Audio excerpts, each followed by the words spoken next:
आदम ने सब तरफ देखा, कोई आदमी और नहीं, अकेला हजरत आदम। तो हजरत आदम ने अल्लाह से दुआ की, ए अल्लाह, इतना बड़ा संसार हम अकेले कैसे रहेंगे? ए अल्लाह, मेरा दिल नहीं लगता, जी घबराता है। तो गैब से आवाज आई, ए आदम ठहरो, तुम्हारे दिल लगाने का इंतजाम हम कर रहे हैं। अल्लाह ताला ने हजरत जिब्राइल को हुक्म दिया, हजरत जिब्राइल आए और हजरत आदम की आंख में नींद डाल दी। हजरत आदम ओंघने लगे, हजरत आदम का सीना चाक किया, ऑपरेशन किया। बाएं तरफ की एक हड्डी निकाली। गुरु जब करते हैं तो देखते हैं टेढ़ी हड्डी होती है, एक हड्डी निकाली। उस हड्डी को अल्लाह के हुक्म से एक लड़की बना दी। उस लड़की का नाम आप लोग जानते हैं, बोलो जोर से, माँ हव्वा। जब हजरत हव्वा पैदा हो गई तो हजरत आदम ने देखा तो आपके दिल में मोहब्बत पैदा हुई।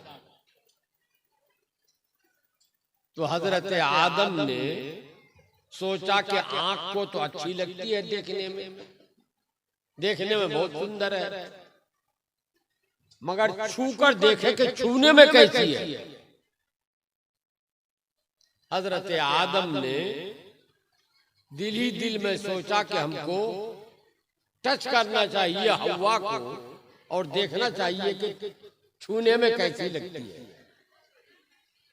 अभी हाथ बढ़ाए भी नहीं थे कि गैब से फिर आवाज आई, मह या आदम, खबरदार आदम, हाथ मत बढ़ाना। हजरत आदम जो हाथ बढ़ाना चाहते थे रुक गए। अल्लाह ने फरमाया, आदम तुम अजनबी मर्द, हव्वा अजनबी औरत, एक अनजान मर्द के लिए किसी अनजान औरत को टच करना जायज नहीं है। हजरत आदम ने मन ही मन में तौबा की, अल्लाह गलती हो गई, माफी चाहता हूं। अब जब हजरत आदम ने माफी चाही तो अल्लाह ने हजरत जिब्राइल को हुक्म दिया, ए जिब्राइल जाओ ऐलान कर दो, सारे फरिश्ते जमा हो जाएं। हजरत जिब्राइल ने ऐलान किया, सारे फरिश्ते एक जगह जमा हुए। फिर हुक्म हुआ, ए फरिश्तों ऐलान कर दो, जन्नत में जितनी हूरें हैं वो सारी हूरें आ जाए। हजरत जिब्राइल ने ऐलान किया और सारी हूरें जमा हो।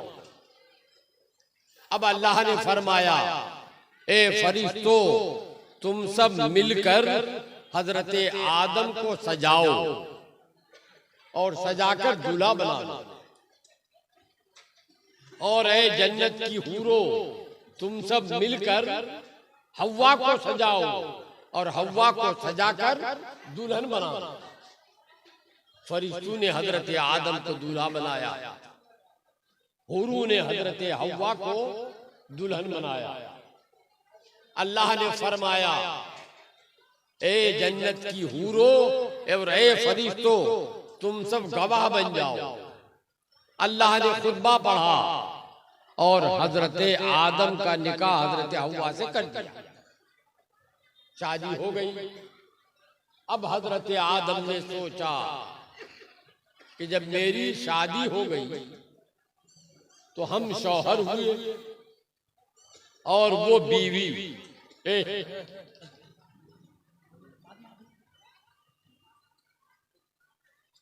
हजरत आदम ने सोचा कि हम तो शौहर, वो मेरी बीवी, और शौहर बीवी में कोई पर्दा होता नहीं है। अल्लाह फरमाता है कुरान में कि शौहर बीवी के लिए पोशाक है और बीवी शौहर के लिए पोशाक है। बीवी शौहर के लिए ओढ़ना बिछोना और शौहर बीवी के लिए ओढ़ना बिछोना है। तो अब तो हम अजनबी नहीं रहे, मियां बीवी हो गए। अब जरूर हम टच करके देखेंगे। हजरत आदम ने हाथ बढ़ाया, अभी हाथ से पकड़ा नहीं था हजरत हव्वा को कि फिर गैब से आवाज आई, मैं या आदम, खबरदार आदम, हव्वा को टच मत करना। हजरत आदम ने कहा, अल्लाह, पहले तूने हुक्म दिया तो बात समझ में आई कि मैं अजनबी था, हव्वा अजनबिया थी, मगर अब तो तू ही मेरा निकाह कर चुका है। ये फरिश्ते गवाह हैं, पूरे गवाह हैं, और तू ही फरमाता है कि बीवी शौहर के लिए पोशाक है और शौहर बीवी के लिए पोशाक है, तो अब हमको टच करने से क्यों मना फरमा रहा है? तो अल्लाह ने फरमाया, ए आदम, ये ठीक है कि तुम शौहर बन गए, हव्वा तुम्हारी बीवी बन गई, मगर सिर्फ निकाह न हुआ है, तुमने अभी देन महर नहीं दिया है। जब तक देन महर अदा नहीं करोगे उस वक्त तक तुम्हारे लिए हव्वा को टच करना जायज नहीं होगा। हजरत आदम दंग रह गए। इलाहुल आलमीन बीवी होने के बाद भी जब तक देन महर नहीं दे बीवी को टच करना जायज नहीं होगा। अल्लाह ने फरमाया, हाँ, जब तक देन महर अदा नहीं करोगे तुम्हारे लिए टच करना जायज नहीं होगा। अब मुझे यहां बताओ, जितने लोग हो, सब लोग देन महर दे दिए हो? ईमानदारी से बोलो, देखें, उठाओ, देखें हाथ, क्या आदमी उठाता है? कोई हाथ नहीं उठ रहा है। अच्छा, सब कुंवारा ही है अभी?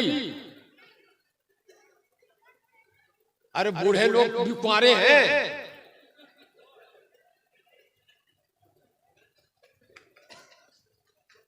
या बाल बच्चा बगैर बीवी को टच किए हुए हो गया है? अल्लाह फरमाता है हजरत आदम से, जब तक देन महर नहीं दोगे तुम्हारे लिए टच करना जायज नहीं होगा। हम उसी आदम के बेटे हैं। हमारे बाप को, जो सबसे पहला बाप, उसको ऑर्डर हुआ पहले देन महर दो तब टच करो। और यहां टच करने की बात नहीं, बाप बन गया, दादा बन गया, नाना बन गया, मगर कभी देन महर अदा करने का ख्याल नहीं पैदा हुआ। तो आदम का बेटा कहलाने के हकदार हो। चौधरी का बेटा चौधरी कहलाते हो, मरल का बेटा मरल कहलाता है, और क्या क्या इधर बंगाल में नाम में हम जो नाम जानते नहीं। काजी का बेटा काजी के घर में पैदा हो जाए तो काजी, मुफ्ती के घर में पैदा हो जाए तो मुफ्ती, अब मर्द तो मर्द, औरत तक मुफ्ती हो जाती है, जो कभी मदरसा का मुंह भी नहीं देखा। मालूम है ना कश्मीर की महबूबा है, क्या नाम है उसका? मुफ्ती महबूबा, महबूबा मुफ्ती। उसके दादा परदादा लकर दादा कोई थे मुफ्ती। तब उसका जो बेटा पोता नाती नतनी जितना होगा सब मुफ्ती होगा। तो बाप दादा हमारा आदम, तो हमको आदमी होना होगा ना। आदमी कब बनेंगे हम? जब उनका तरीका को अपनाएंगे तब आदमी कहलाएंगे। और अगर उनका तरीका नहीं अपनाते हैं तो ईमानदारी की बात यह है कि आदमी कहलाने के भी हकदार नहीं। मगर तुम देर महर क्या दोगे? उल्टा देर महर वसूल करते हो क्या जी? उल्टा देर महर वसूल होता है या कि नहीं होता? बंगाल में उल्टा देर महर समझते हो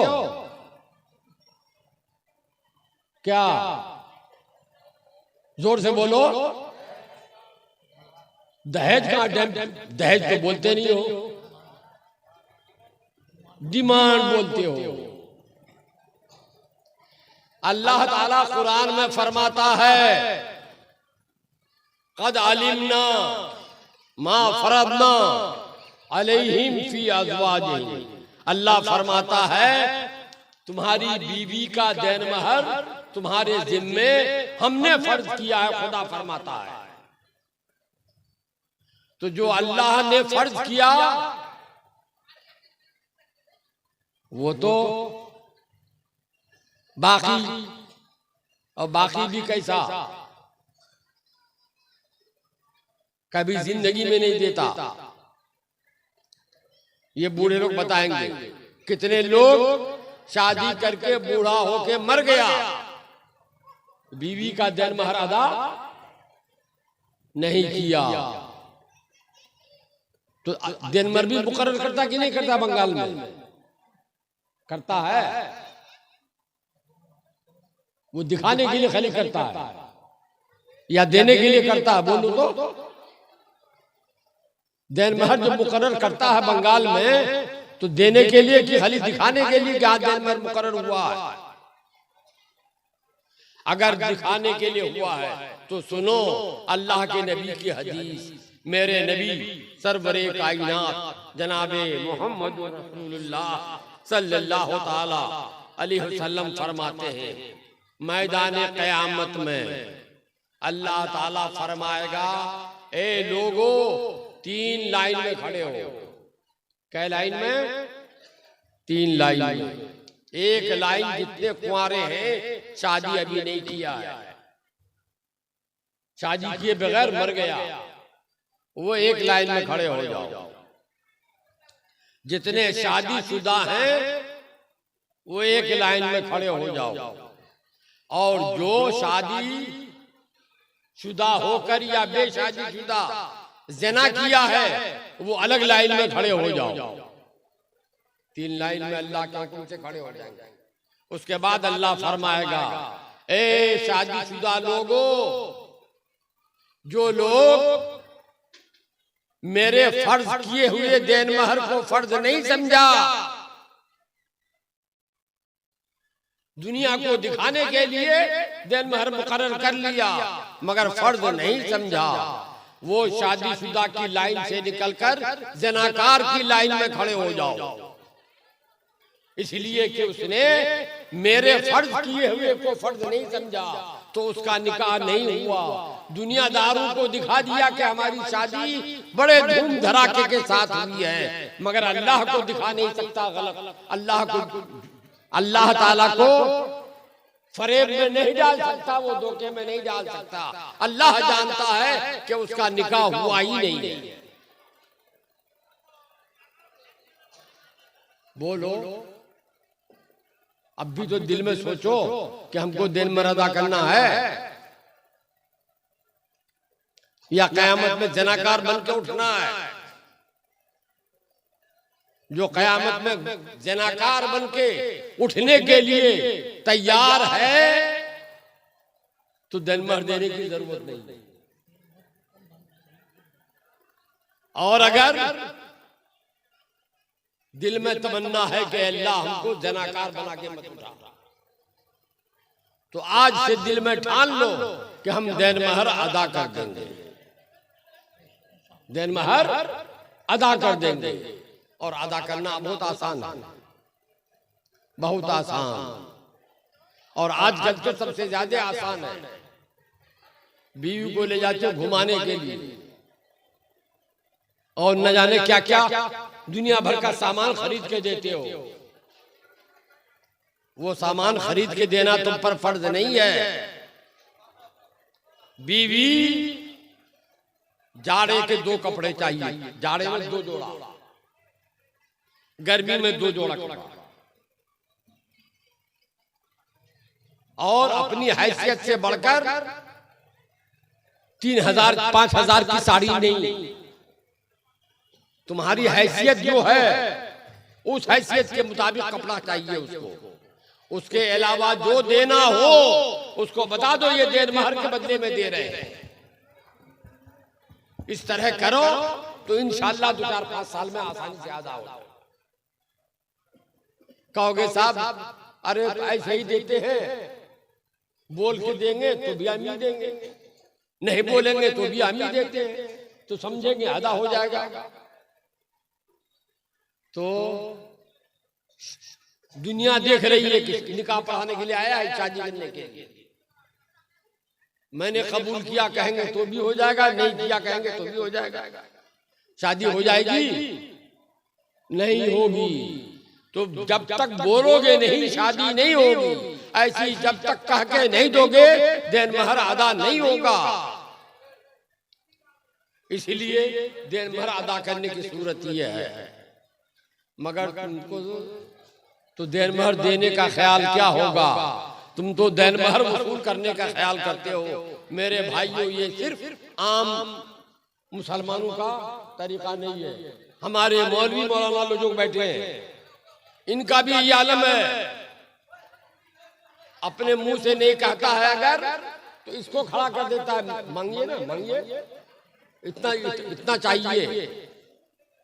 कोई मौलवी भी बंगाल का अल्लाह ताला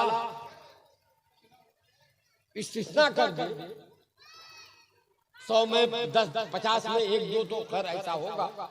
हम तो गैबदानी सबको नहीं कर सकते, लेकिन 95% मौलवी भी बगैर डिमांड के शादी नहीं करता। ये डिमांड लेना गू खाने के बराबर है, सुअर खाने के बराबर है। सब गू खाता, सुअर खाता है। और यही नहीं, अगर डिमांड के पैसे से भोज किया शादी में, हमें क्या कहते हैं, दावत बोलते हैं, है ना? डिमांड वाले पैसे से शादी की, दावत की, तो जो जानता है कि डिमांड वाला पैसे का है उसको दावत खाना भी हराम है। कहां जा रहे हो मुसलमानों? क्या कर रहे हो तुम?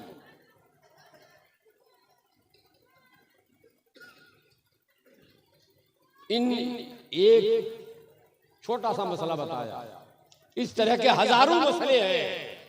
और ये मसला तुमको कैसे मालूम होगा? कुरान करीम ने फरमाया है, फसअलू अहल ज़िक्र इन कुंतुम ला तालमून। ए लोगो, अगर तुम शरीयत का कोई हुक्म नहीं जानते हो तो जानने वाले से पूछ कर अमल करो। आज आप अल्लाह न करे बच्चा बीमार हो या आप खुद बीमार हैं तो 10 आदमी से पूछते हैं किस डॉक्टर को दिखाएंगे भाई? पूछता है कि नहीं पूछता आदमी?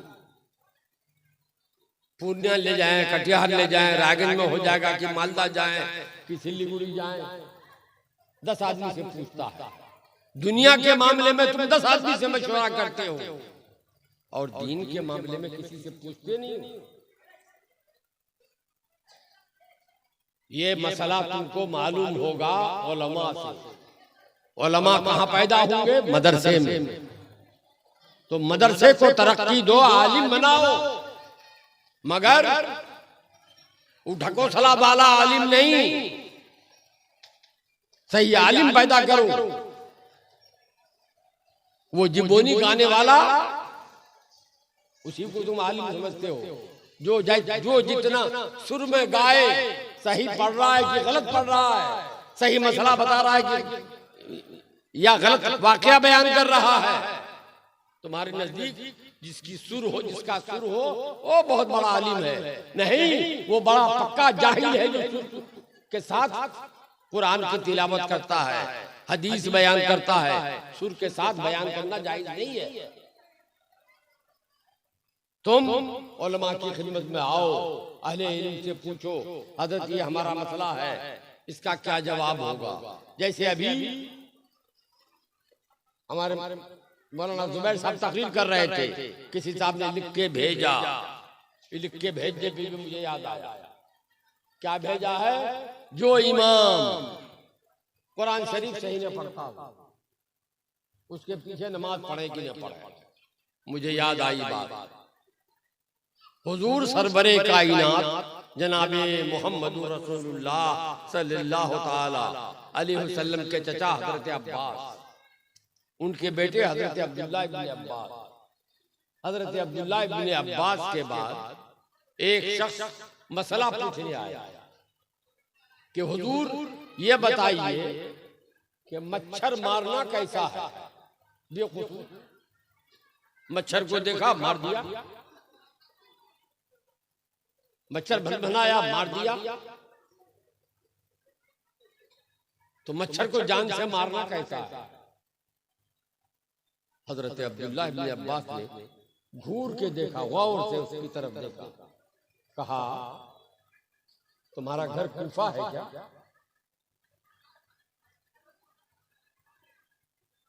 तो उसने कहा हुजूर घर तो मेरा कूफा है, मगर समझ में मुझको नहीं आया कि हमने जो मसला पूछा आप मेरा घर पूछ रहे, बता रहे, मसले का ताल्लुक मेरे घर से क्या है? कूफा हो, इराक हो, हिंदुस्तान हो, पाकिस्तान हो, कोई भी मसला पूछ सकता है। हमने मसला पूछा तो आपने कैसे जान लिया कि मैं कूफा कराने वाला हूं? हजरत इब्न अब्बास ने जवाब दिया कि ये मसला वही पूछेगा जो इमाम हुसैन का खून करने में अफसोस नहीं किया होगा। उसको मच्छर के खून का अफसोस हो रहा है, मच्छर के बारे में अफसोस हो रहा है और मसला पूछ रहा है कि मच्छर को मारना कैसा है। और आदमी वो भी रसूलुल्लाह का नाती, उसको कत्ल करने में उसको परेशानी नहीं हुई, उसके बारे में क्यों नहीं मसला पूछा? वही हाल है। आमतौर पर पूछने वाले के कलाम पाक दुरुस्त पढ़ता नहीं पढ़ता है। कैसे मालूम हुआ कि कलाम पाक दुरुस्त नहीं पढ़ता है? आप अगर सही पढ़ते हो तो आपको मालूम होगा। आप अगर पढ़े लिखे हो, हिसाब जानते हो, मैथ जानते हो, तब आप बता सकते हो कि 9,999 रुपया को 4 जगह बांटेंगे तो कितना करके पाएगा। अभी जो पढ़ा लिखा कुछ नहीं, जिंदगी भर खेत में पड़ा रहा, रागल तक देखा नहीं, वो जो पूछेगा तो शुबहा तो होगा ही। तो कलाम पाक सही पढ़ना आसान तो नहीं है। तुमको कैसे मालूम कि इमाम ने कुरान सही नहीं पढ़ा? मसला पूछना चाहिए था कि हजरत हम इस तरह पढ़ते हैं, हमारी नमाज सही हो रही कि नहीं हो रही। अपने बारे में मसला पूछो कि हम नमाज इस तरह पढ़ते हैं, अल्हम्दुलिल्लाह इस तरह पढ़ते हैं, हम तब्बत यदा इस तरह पढ़ते हैं, लेइला फी कुरैश इस तरह पढ़ते हैं, हमारी नमाज हो रही कि नहीं हो रही है। अपनी नमाज की फिक्र नहीं है, इमाम की नमाज की फिक्र कर रहा है। अपना जिक्रेबान जाके देखो कि हम क्या कर रहे हैं। खुद रात दिन सिनेमा देखता है, तवाइफ के कोठे पर जा रहा है, क्या कहते हैं तवाइफ को,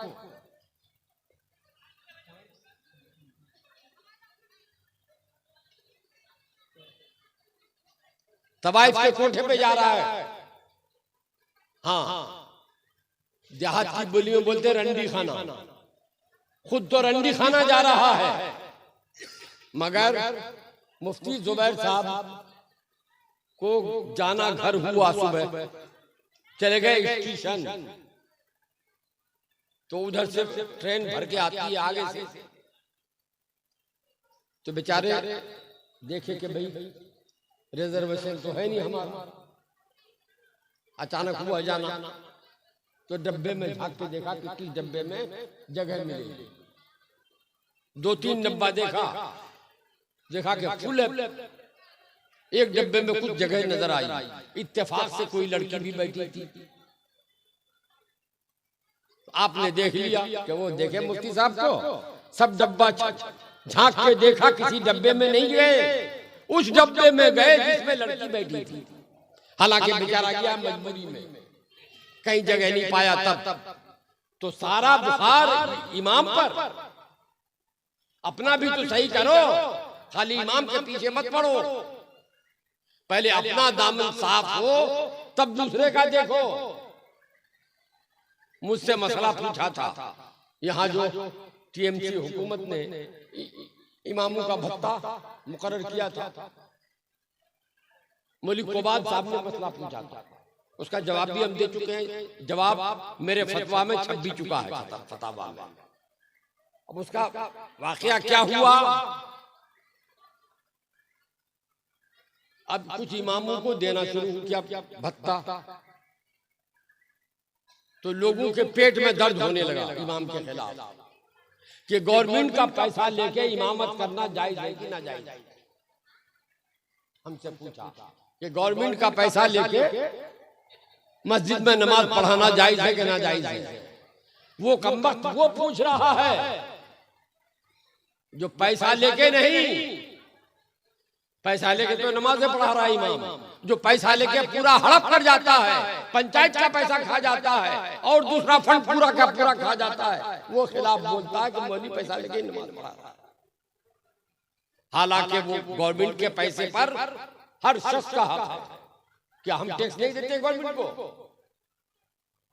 वो कहां से लाती है गवर्नमेंट? अपने बाप की जमीन बेच के देती है, हमारा ही टैक्स का पैसा जमा है वहां, वही पैसा हमको दे रही है। तो ये तो जायज है, लेकिन जो पूरा का पूरा पब्लिक के नाम पर, क्या कहते हैं उसको, वृद्धा पेंशन और क्या है, अरे मकान जो बनाता है, आवास योजना, वो हम मुंह से भी ले निकलेगा, आवास योजना, आवास योजना का पैसा लेके पूरा खा जाता है। नाम दे दिया उसका, उसके नाम पर पैसा उठा लिया और पूरा खा जाता है। वो कमबख्त पूरा खा जाता है तो कुछ नहीं। इमाम एक महीना नमाज पढ़ा के अगर 2500 या 3000 रुपया लेता है तो सब जायज है कि ना जायज नहीं आया।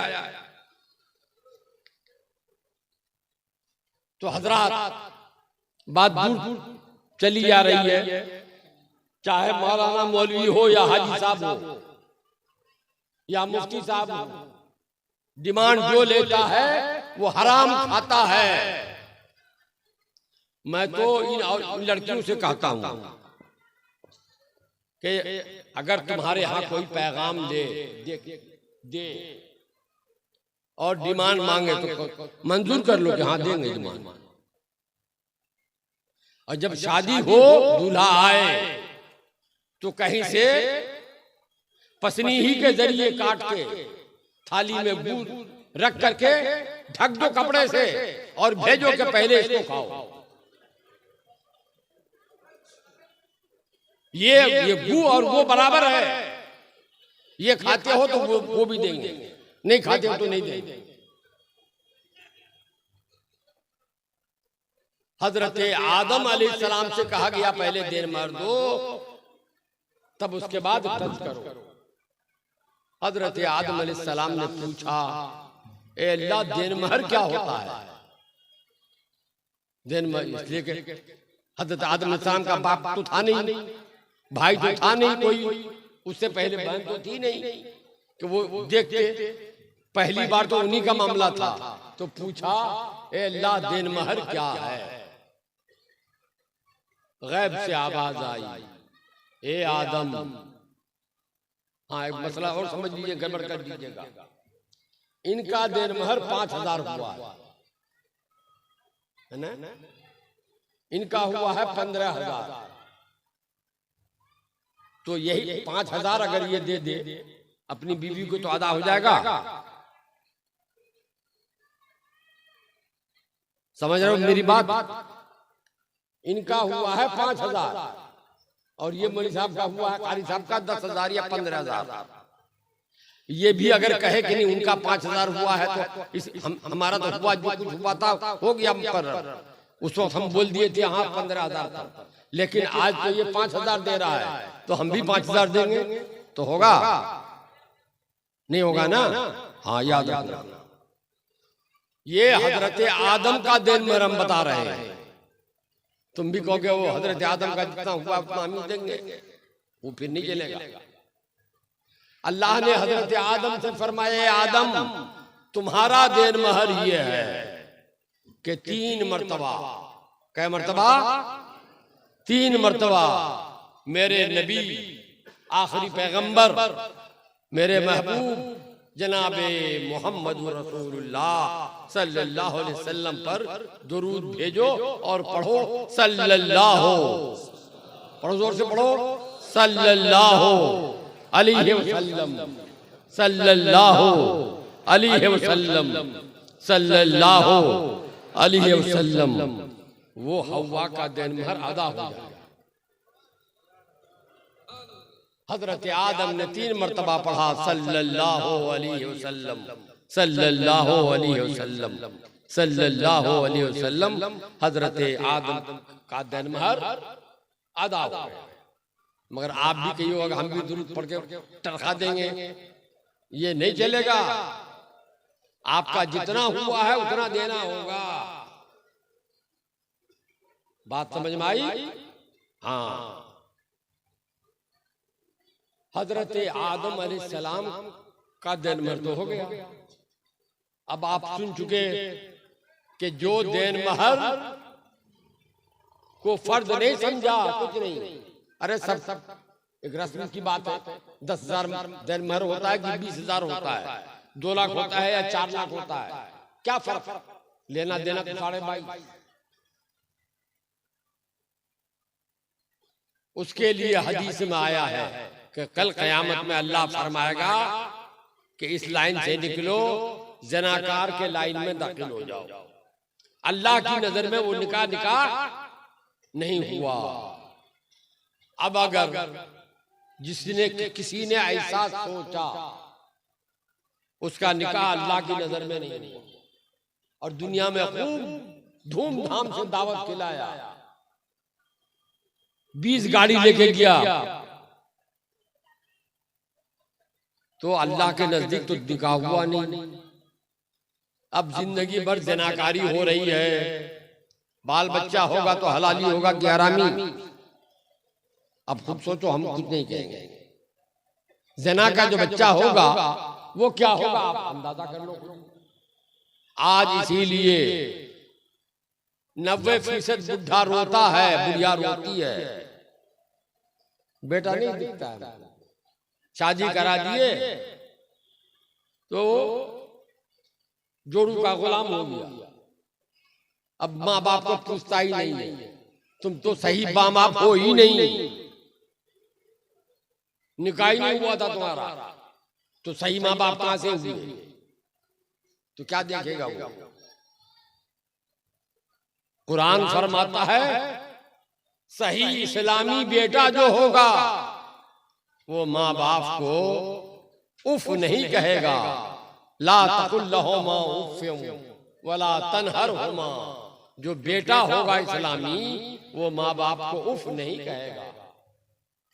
क्या चे जाए के डांटेगा, मारेगा? उफ भी नहीं कहेगा।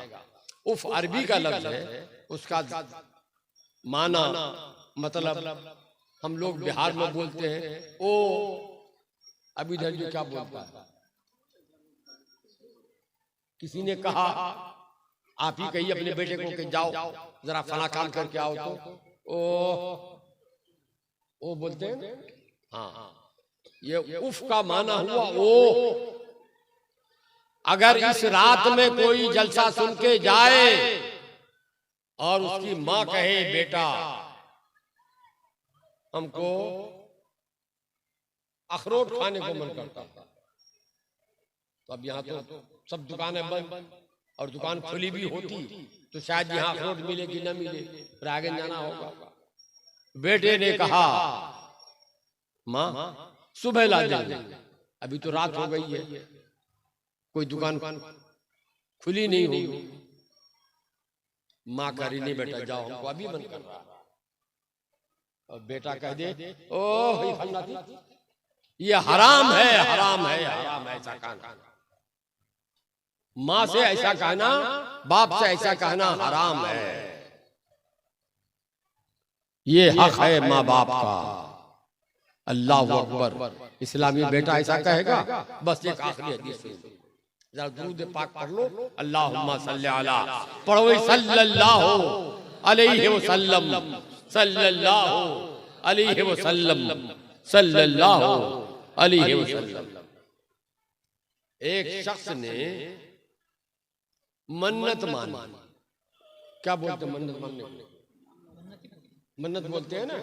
हाँ, मन्नत मानी, ए अल्लाह मेरा फलाना काम हो जाए तो हम जन्नत की चौखट चूमेंगे, जन्नत की चौखट चूमेंगे। तो उस वक्त तो शौक में मन्नत मान लिया।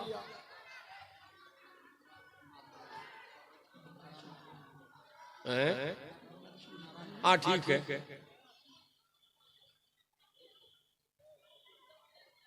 शौक में मन्नत मान लिया, काम पूरा हो गया। तब जन्नत कहां से मिले?